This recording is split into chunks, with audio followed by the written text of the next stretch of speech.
Hey guys, so today I want to talk a little bit about what I think is a bit of insanity. Everyone going after all of these trendy products. You know what I mean? Like the little massager gun, or like all of these kind of things that you think are really like that are the only products that you could sell, whether that's drop shipping them or, you know, whatever way you sell them. So everyone's always like, well, you have to have the good products. You have to have the best products. You have to have the new trending products so that the demand is up and everyone buys them. And I understand a little bit where this is coming from, because if you spend money on Facebook ads and you sell those products in a Shopify store, you have the need to break even immediately when you on the first contact with the customer, because you don't have a sales funnel in place, because you don't have upsells, because you don't have anything that can increase your revenue. So the people that go to your store, and the 1% of people that you convert, need to make up for your Facebook ad costs in profits, plus do a little more. So I understand where most people come from and say, hey, I need to have the biggest, highest demand kind of products, so that when I put it out and someone comes to my store, they're more than likely to buy, because it's just such a cool, new, trendy product.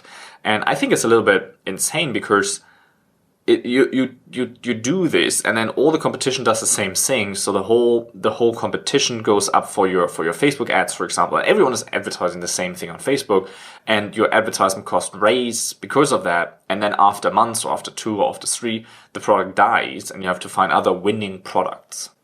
Right. So you're constantly in the cycle of finding more and more and more products, and new and coolest, trendiest products again and again and again. How many of those products could you sell? 3, 4, 5? How many of those can you manage? At what point do you tap out? And at what point, like, could you sell 100 of those?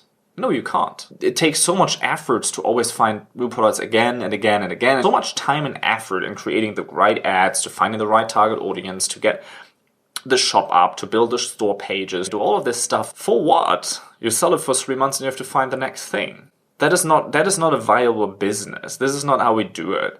Look, drop shipping things should be something where you test out the market for the product. And when you know the product works well in the market, then you purchase these products in bulk to have a bigger margin, and you optimize your sales, whether it's the store or sales funnel. You keep optimizing the funnel over a year or 2. You find products that work well with that, and more importantly, you sell to the same customer again. So once the customer bought in that space that you're in, if I'm selling whiteboard markers, then I want to sell more whiteboard products. I want to sell the sponge. I want to sell him more markers when the product is sold out. I want to sell him whiteboards. I want to know if this is an office, if this is a company, if I can offer some sort of service to them. How can I do something for them that they pay me on a monthly basis for? This is where focus should be on.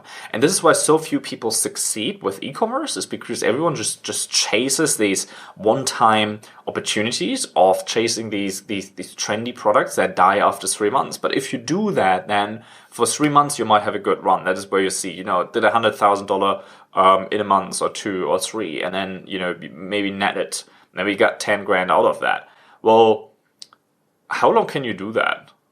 How often can you repeat that? How many products you do that do not return 10 grand, but that you go negative 10? How is that? How can you build a viable business around that?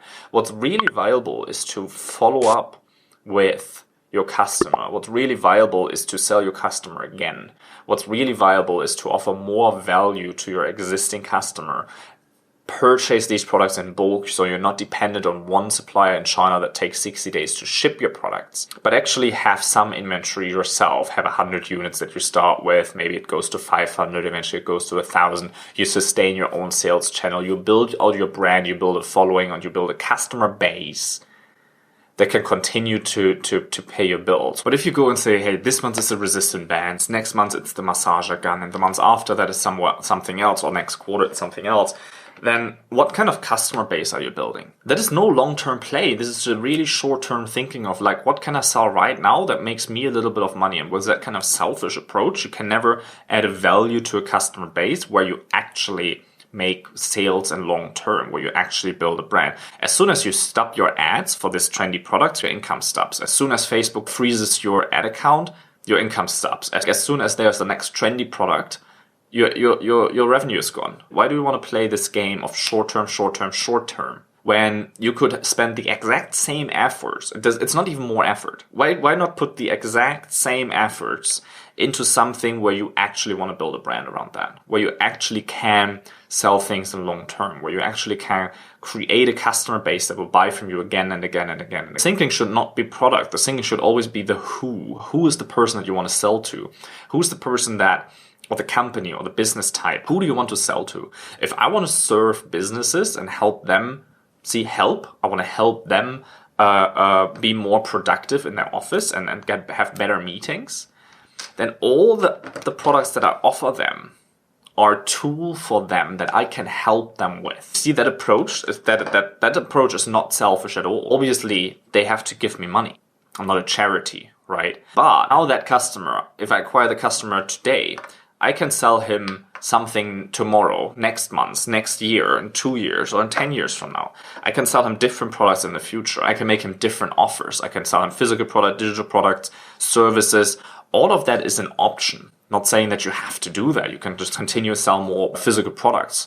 But if you then sell the same customer again, it gets 10 times easier to sell to someone who already bought from you. You just give them a call or send them an email or retarget them and send them back to your store and say, hey, how about some more marker pens? You just bought some already, why not buy some more? And then you have them in bulk. You have a fulfillment center that sends these out and they have it in 3 days. And that's how you build a business. Dropshipping is awesome, and dropshipping is great to get started with a low or no budget and to test out what products work. But you cannot get stuck in these trend products, and you cannot get stuck in finding new selling products all the time. If you look on YouTube for dropshipping, and like everyone is looking for products to sell this month, boom, they get thousands of views. But that's not what makes your business. Just because it's popular on social media does not mean that this is a viable business strategy. All right. So that's my little message here for you. Think long term, think big. Start with dropshipping is great. But where can you go from there? Who can you serve? And what's your long-term play? What's the long-term play beyond the next 3 months? Because if you're in business, then that means you're not in a job where you only think until the paycheck next week or next month. This is where you think, where do you want to go in a year or in 5 years from now? What steps and actions do you have to take right now to eventually get there? Because only that way you can get there. So let me know in the comments what you think about that. Like this video, subscribe to this channel if you haven't yet, because we talk a lot about sourcing products in China. We talk a lot about how you can actually make money with e-commerce, how to profit from your products and all of this kind of stuff. Cheers.